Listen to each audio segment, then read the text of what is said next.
Bueno, vamos a dar inicio con Marcelo Ferreira, que es abogado, titular de la Cátedra Libre de Derechos Humanos de Filosofía y Letras de la UBA. Gracias. Estoy bien acompañado. Bueno, yo voy a hablar de responsabilidad de las empresas transnacionales y los empresarios. Responsabilidad penal y civil, brevemente. Empezando por la responsabilidad penal, lo primero que se me ocurrió es la imagen de Martín Fierro.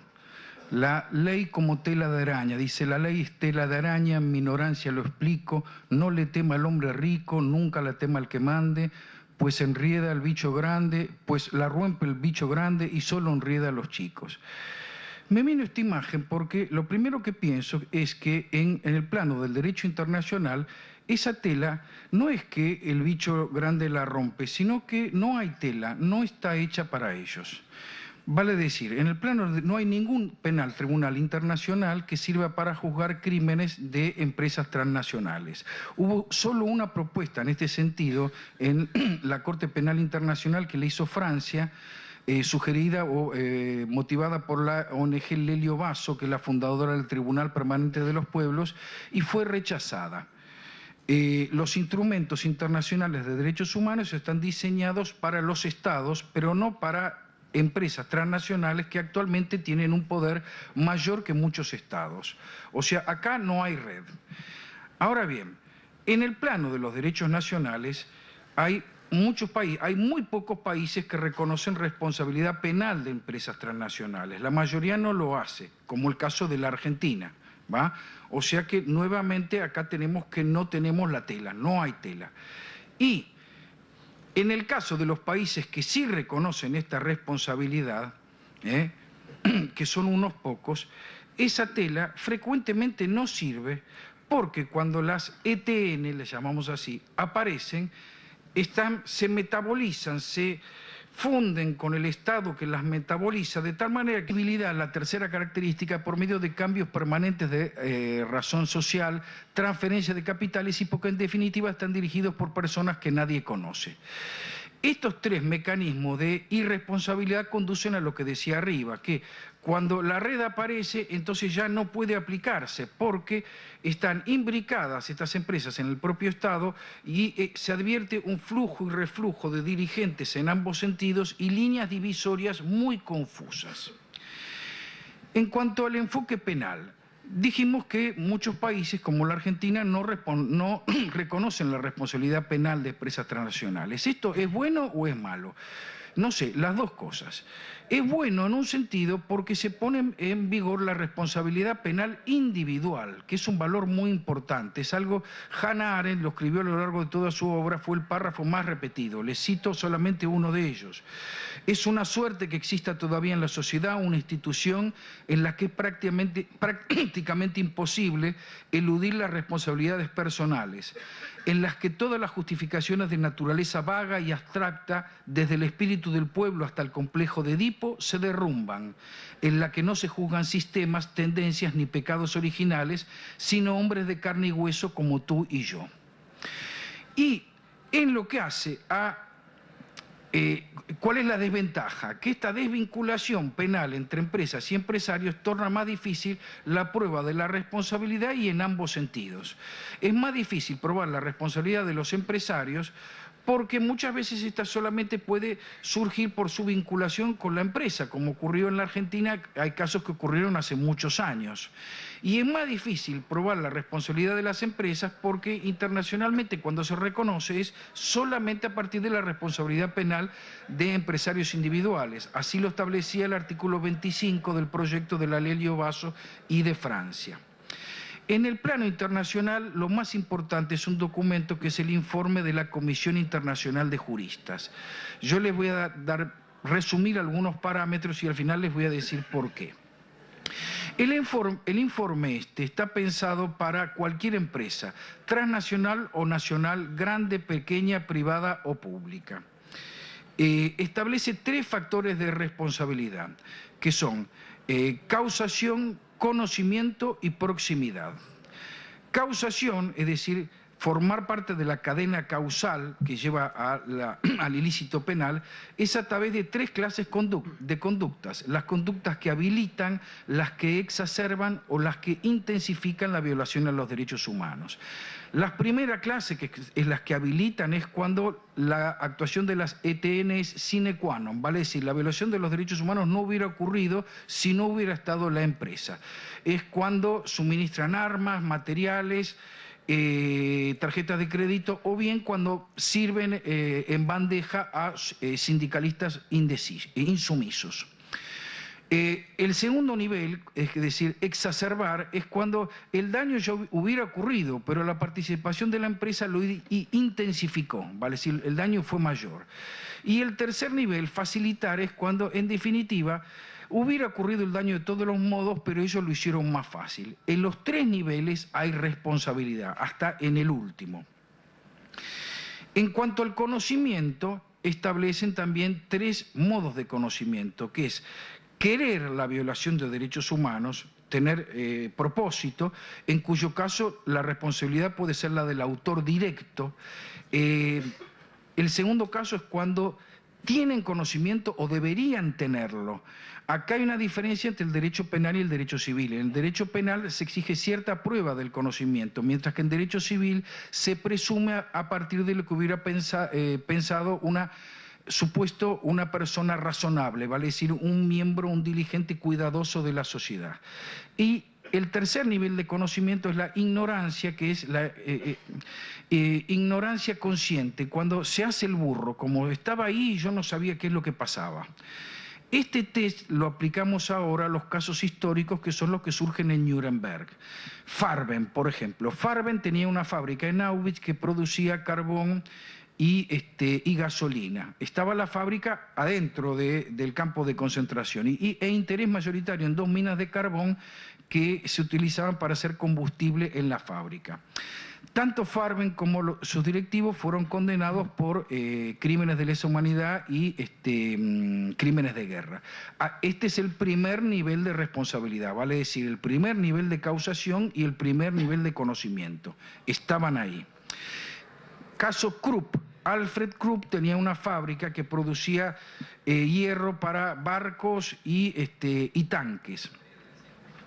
En este caso también fue condenado, a pesar de que él no tuvo una participación en la política de guerra.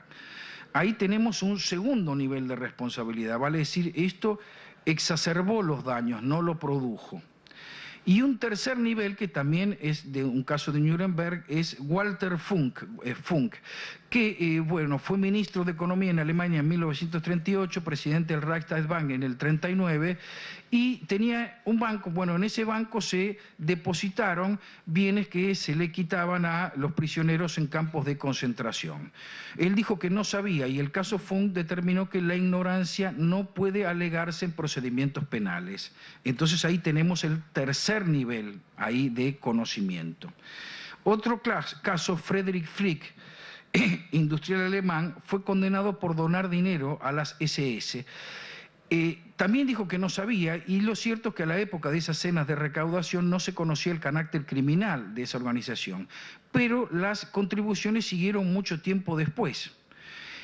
Fue condenado a pesar de que no pudo demostrarse que el dinero se utilizó para gas o para sueldos, es decir, formó parte de la cadena de causación. También es el mínimo nivel de responsabilidad. El último, no es de Nuremberg, sino de Hamburgo. Lo juzga el Tribunal Británico de Hamburgo, que es el de Bruno Techt, llamado la empresa Techt y Stabenow, llamado también caso Testa. Bueno, que era el que les vendió el Ciclón B, que era el gas para matar piojos que se utilizó en Auschwitz. De hecho, él dijo que no sabía nada, pero su contador dijo que hubo en un viaje, en una crónica de un viaje, que se reunió con miembros de las SS que se quejaban qué hacer con los cadáveres, cómo matarlos a los tiros, y él dijo, no, es mejor que usen gas y yo les voy a enseñar cómo hacerlo. Fue condenado a muerte, lo mataron. De ahí pegamos un salto a ex Yugoslavia en el año 2004, caso Blaskić, en donde se establecen los requisitos de la omisión y de la participación, la cooperación no necesaria. En cuanto a la omisión, dicen que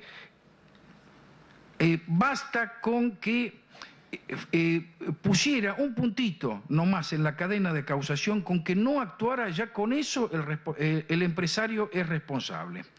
Y en la cooperación no necesaria, la Cámara en ese mismo caso dijo que el empresario delincuente no tiene por qué saber qué crimen se va a cometer, sino saber o deber haber sabido que entre varios crímenes posibles se iba a cometer uno, ¿va? Y finalmente se produjo. Fíjense los niveles, ¿no? Vamos a Ruanda, en el año 2000, caso de Alfred Musema. En Ruanda hubo una matanza civil, entre civiles. Musema tenía la fábrica de Hyobosu, y sus empleados cometieron desmanes y crímenes a bordo de los camiones de la fábrica. Él fue condenado porque podría haberlos despedido o podría haber evitado que usaran los camiones. Con eso fue suficiente para condenarlo. Digo por si a ustedes se les ocurre acá un caso parecido. Frans von Anrath en el 2004 es condenado en Holanda por suministrar el TGD, que era lo que se usaba para hacer gas mostaza al régimen de Saddam Hussein. Y en la Comisión de Verdad y Reconciliación en Sudáfrica se establecieron 3 niveles de participación, que es primero, segundo, tercer grado. Primer grado, cuando la empresa participa en el diseño de la política, que son las empresas mineras. Segundo grado, cuando suministran camiones, materiales, armas, etcétera. Y tercer grado, cuando solamente se benefician y estaban ahí. Por esto también son culpables. Ahora saltamos al derecho civil, que es el llamado derecho de daños. Esto es no mandar preso a la gente, sino sacarle plata, que a veces le puede doler casi más. Esto puede ser la única vía posible de responsabilidad, porque en la mayoría de los países no hay responsabilidad penal de empresas, entonces lo único que queda es la responsabilidad civil. Por otra parte, con el tiempo va a ser la única vía posible, porque los empresarios con los años ya no van a estar más en este mundo, pero las empresas sí, ¿no? Decía Samuelson, lo cito porque estoy en esta facultad, decía, "In the long run we are all dead", en el largo plazo estamos todos muertos. En este caso de la responsabilidad civil, se los digo muy brevemente, los requisitos son los siguientes. Para ser responsable hay que formar parte de la cadena de causación en cualquier lugar, aunque sea cualquiera entre múltiples causas. Puede ser por dolo, vale decir intención de perjudicar, por culpa, o sin dolo ni culpa, responsabilidad objetiva, vale decir responsabilidad del dueño de la empresa por los actos de sus empleados, como Musema. Puede ser por acción, por omisión, o también por no actuar, porque en el derecho de daños está reconocido, dice la Convención Internacional de Juristas, en todas las jurisdicciones, que a veces hay deber de actuar. Dicho de otro modo, el empresario tenía que salir a defender a su, no ya quedarse de brazos cruzados, sino si estaba en peligro tenía que salir a defenderlo y no lo hizo. Y por eso entonces es responsable. No importa que se trate de las actividades ordinarias de la empresa, es decir, si la empresa dice yo vendo o hago manufacturas, eso no interesa. Si la empresa vende cuero y el cuero se usa en una fábrica que hacen pelotas de cuero y usan mano de obra infantil, entonces es responsable. La empresa tiene deber de vigilancia cuando vende el producto, cuando se va de sus instalaciones, cuando llega y durante todo el tiempo que dure. Es decir, si el producto se usa indebidamente, la empresa es responsable, aunque sea muchos años después. No vale invocar otros lo hubieran hecho, otra empresa hubiera tomado. La SIC dice, no importa que haya filas de empresarios, si ustedes lo hicieron, entonces son responsables. En cuanto a las consecuencias, es mucho más vasto que en el derecho civil. Es decir, en Sudáfrica se dijo, en el Ministerio de Seguridad contra Hamilton, dicen hay que poner un límite porque las consecuencias pueden llegar hasta el infinito. Pero, por ejemplo, en el Código Civil argentino se contemplan las consecuencias inmediatas y también las mediatas, las que están conectadas con otros hechos. Y las consecuencias mediatas también hacen responsables a los empresarios cuando sabían o debían saberlo con el debido conocimiento de las cosas. responsabilidad civil. Estoy saltando para dejarle más lugar a los compañeros. En este caso, es importante una norma norteamericana que es el Aliens Tort Act. Se dice ATS, Aliens Tort Act, o de otra manera que es Aliens Tort Claim Act, ATCA, pero es mejor buscarlo en la primera, porque en la segunda, si lo buscan en internet, le va a salir Airedale Terrier Club of America, que son unos perritos con orejas. Esta norma, que fue aprobada por el primer Congreso en los Estados Unidos en el año 1789, en el año de la Revolución Francesa, permite que cualquier extranjero que haya sufrido violaciones a los derechos humanos pueda hacer juicio contra un particular en los Estados Unidos, siempre que haya una violación al derecho de las naciones o a un tratado firmado por los Estados Unidos. En cuanto a qué es el derecho de las naciones, la Corte norteamericana lo determinó en Sosa v. Álvarez Machaín. Dijo que tiene que ser una conducta tal que sea comparable a los paradigmas del siglo XVIII, lo cual significa, lo más parecido es violación del derecho consuetudinario internacional. En cuanto al grado de culpabilidad, ellos tienen dos niveles, que son conocimiento y propósito. Propósito es cuando la empresa quería hacerlo, ¿va? Y así dijeron, de Presbyterian Iglesia Presbiteriana de Sudán contra Talisman Energy, que era violaciones de derechos humanos cometidas por el ejército sudanés en áreas petrolíferas, dijeron que no era responsable porque se requiere propósito. Pero, en cambio, en otro caso, que es el de los litigios ¿cómo se llama?, de Sudáfrica, dijeron que la materia, el test de conocimiento es la costumbre internacional. Esto fue cuando víctimas del apartheid en Sudáfrica hicieron juicio en Estados Unidos contra empresas que le habían dado préstamos, y los tribunales en definitiva dijeron que no había vinculación suficiente, salvo en el caso de IBM, porque había suministrado computadoras y software, ¿no? En esta jurisdicción norteamericana hubo juicios que pueden servir bien como ejemplo. Está Das contra Chiquita Brand, el Banco Paribas de París por darle créditos a Saddam Hussein, fue condenada Yahoo por darle información al gobierno chino con el cual ubicaron a un militante que fue detenido y torturado porque leyeron la información en Yahoo, entonces fue condenada Yahoo. Nestlé, por ejemplo, por suministrar mano de obra infantil. Unocal por la construcción de un oleoducto en Burma, durante el cual hubo graves violaciones de derechos humanos, pero elegimos 3-4 casos que son los más importantes. El primero, dijimos, el South African Apartheid Litigation, en cuyo caso solamente fue condenada y siguió el juicio de IBM. El segundo, que es más famoso, es Filartiga contra Peña Irala, que era un comisario paraguayo que había matado por torturas a un adolescente en Paraguay y que fue juzgado y condenado en los Estados Unidos. El tercero es Cynthia Corish contra Caterpillar Inc., que quizás lo recuerdan, es un video terrible de una, lo hayan visto en internet, de una militante, una joven militante norteamericana que se para frente a una máquina excavadora y la música avanza, avanza, avanza, ella no se mueve ni un milímetro y la excavadora la aplasta y la mata. Este caso fue rechazado en los Estados Unidos diciendo que la venta de un producto no defectuoso no hace responsable a la empresa.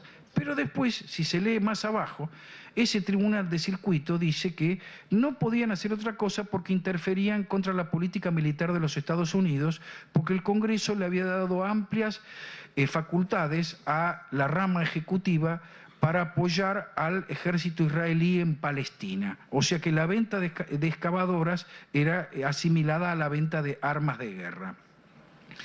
Y finalmente un caso argentino, Siderman de Blake v. Republic of Argentina, que se trataba de un empresario que era dueño del Hotel Crillon en Tucumán, que fue detenido, torturado, obligado a ceder todos sus bienes, hizo juicio en Estados Unidos y el tribunal condenó en ausencia a Suárez Mazzón y mandó embargar sus bienes por $21 millones.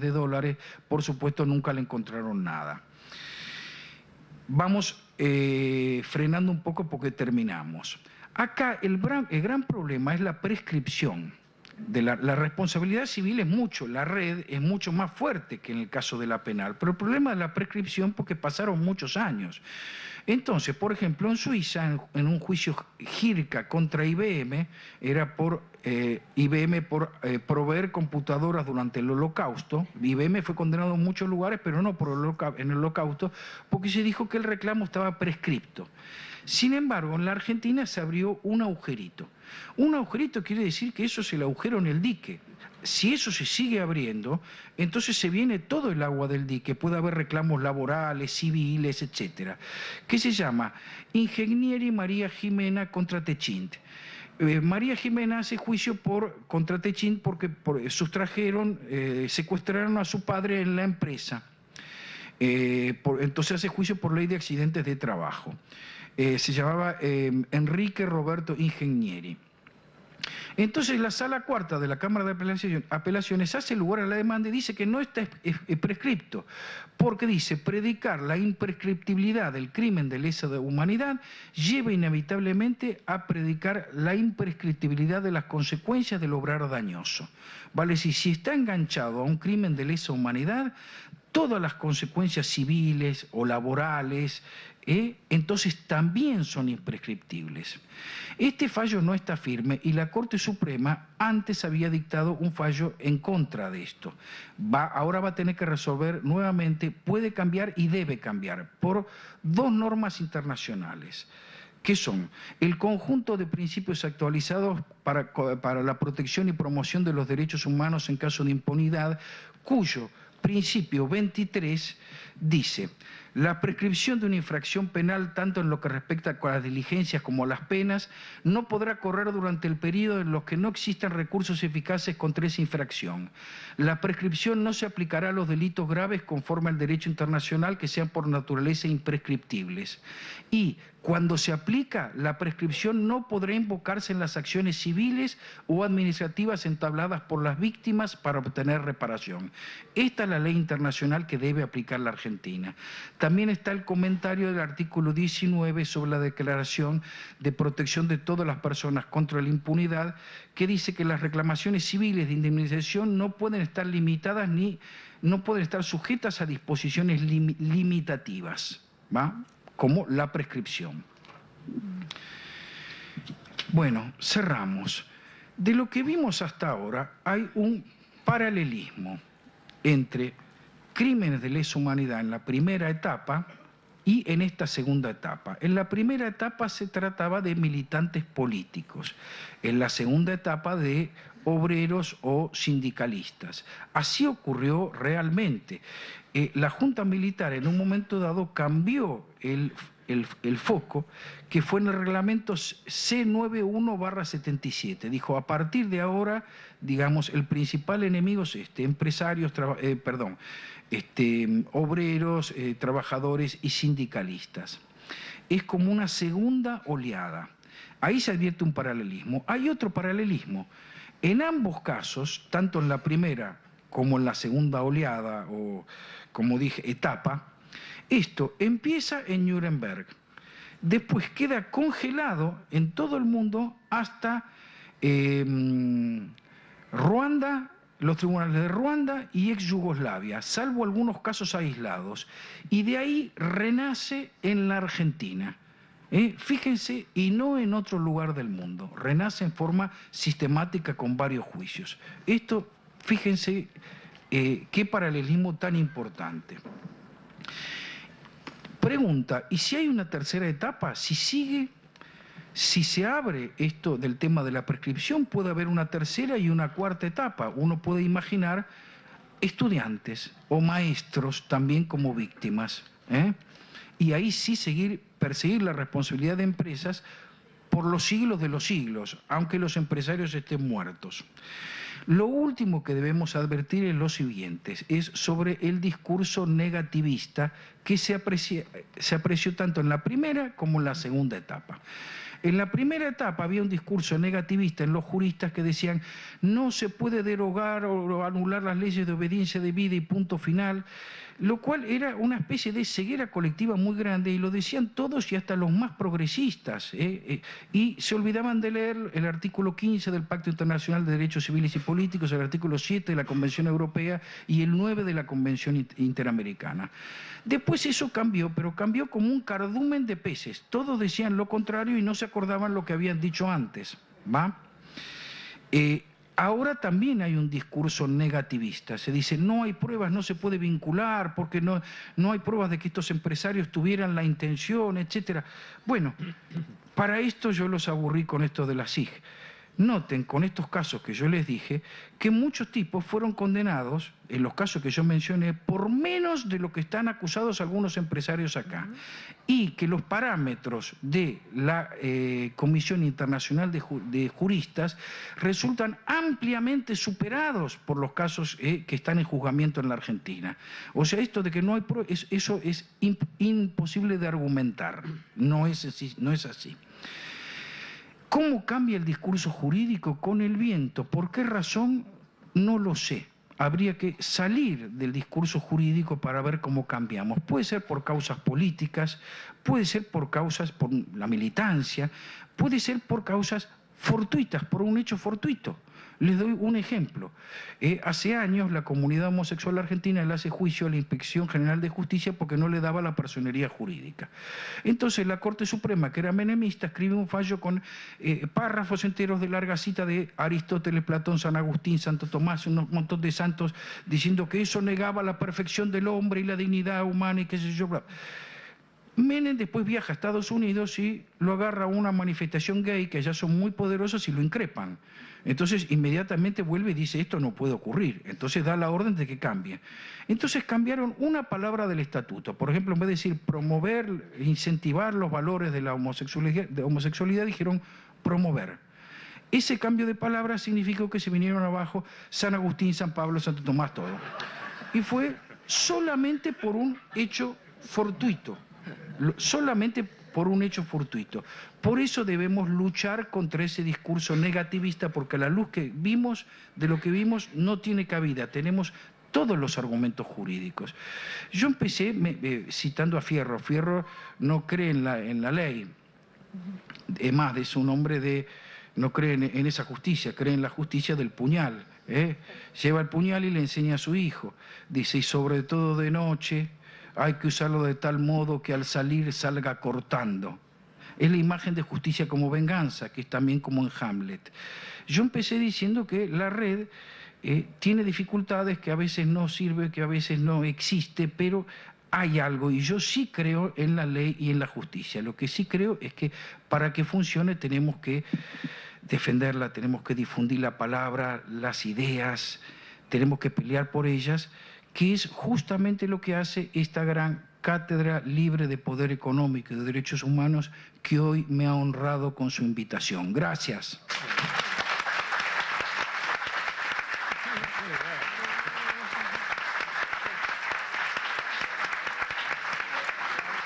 Muchas gracias, Marcelo. Bueno, buenas noches, compañeras y compañeros.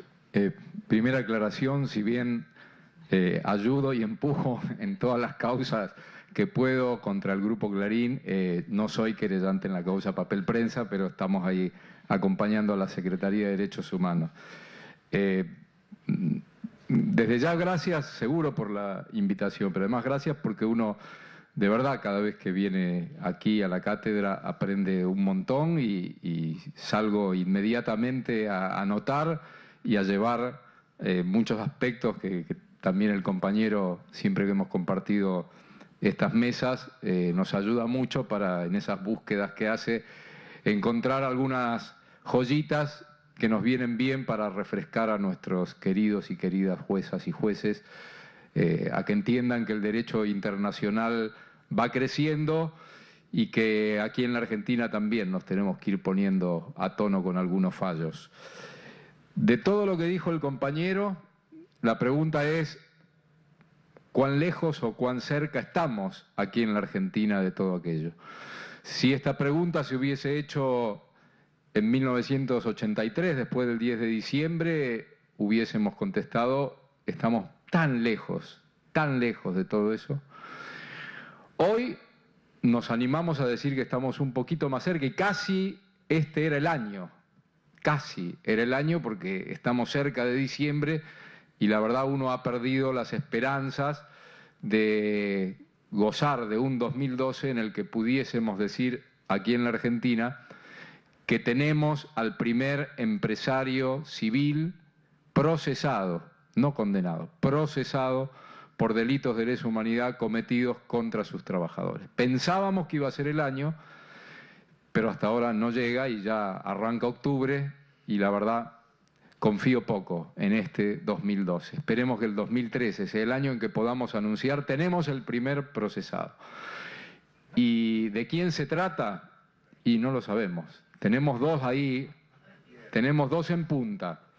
Uno es el empresario dueño de la Veloz del Norte, en Salta, Levín, y el otro es Blaquier, del Imperio Ledesma, en Jujuy. Nos sorprendió que en la Argentina, de una justicia federal cuestionada casi siempre, y siempre dijimos que el Poder Judicial conservador en Salta, en Jujuy, en Mendoza, difícilmente iba a sacar un partido bueno en aquellos lugares. Y sin embargo fue en Salta y en Jujuy donde se los llamó por primera vez a indagatoria. Sí, se los sentó y se los acusó. Pero todavía no se los procesó a ninguno de los dos. Y estamos ahí esperando y esperando para tener el primer procesamiento y poder mostrarlo como un gran avance en la Argentina. ¿Qué más hay? Y tenemos no sé cuántas, porque no llevamos una estadística de eso, pero me animo a decir que hay cerca de 200 causas en las que hay imputados empresarios. Y no solo empresarios, sino también gerentes de personal, gerentes de distinta categoría y también algunos empleados jerárquicos, imputados por delitos de lesa humanidad cometidos contra trabajadores. Estuvimos ahí en estos días de tener a un personaje que había sido interventor de sindicato y a su vez interventor de una empresa ceramista que tiene 13 desaparecidos. Se llama Miliarc de apellido y zafó por un pelito por cuestiones de salud. A último momento presentó un informe médico y la jueza de San Martín decidió no tomarle la indagatoria a este personaje de gendarmería que era interventor del sindicato y a su vez interventor de una fábrica de cerámica. Este personaje le había dicho en el Ministerio de Trabajo a los huelguistas, ceramistas del año 77, o levantan el paro o les aplico la ley de seguridad. Y les aplicaron la ley de seguridad, no porque existiera una ley de seguridad para secuestrar, simplemente dio la orden para que secuestraran a compañeros y compañeras ceramistas de la zona norte en Villa de Lina. Y enganchado con este tema de Villa de Lina, hoy nos pasó algo fuerte en San Martín. Se eleva a juicio una causa en la que hay dos trabajadores, René Íbalo y Ángel Núñez, que fueron secuestrados, torturados en la comisaría de Villa Ballester, y Ángel Núñez pertenecía a una empresa metalúrgica que ya no existe más, Bopavi, de San Martín, y allí el secuestro fue, entró el camión del ejército, hicieron formar a los trabajadores en la playa, en el playón, el militar, que suponemos que es de Campo de Mayo, ordenó que los delegados dieran un paso al frente, 4 delegados dieron un paso al frente y en la misma fábrica les pusieron la capucha y se los llevaron, con complicidad de la empresa que ya no existe. Hoy, después de muchos años, por fin se eleva a juicio oral este caso. No van a estar imputados empresarios porque, y aquí viene el gran problema, nuestros jueces están muy lejos de estos casos y ejemplos que ha leído en el campo internacional el compañero recién. Y también este año estuvimos ahí nomás de que indagaran a un periodista por participación en delitos de lesa humanidad. El periodista se llama Agustín Botinelli, vive, es jefe de política del diario La Prensa actualmente, y es el responsable de una vergüenza, de las tantas vergüenzas de la prensa argentina, en la revista Para Ti, la conocida revista Para Ti de la editorial Atlántida, que en 1979 publicó un reportaje falso a Telma Jara de Cabezas. Telma Jara de Cabezas era una madre que, como tantas otras madres en aquellos años, luchaba por la aparición con vida de su hijo. Gustavo Cabezas había sido secuestrado en 1976. Telma Jara de Cabezas es secuestrada y llevada a la Escuela de Mecánica de la Armada. La tenían secuestrada y torturada en la ESMA, la sacan de la ESMA en septiembre del 79, la patota de la ESMA y la patota de la editorial Atlántida, para hacer una nota en una confitería de Núñez. La llevan a una peluquería, le compran ropa.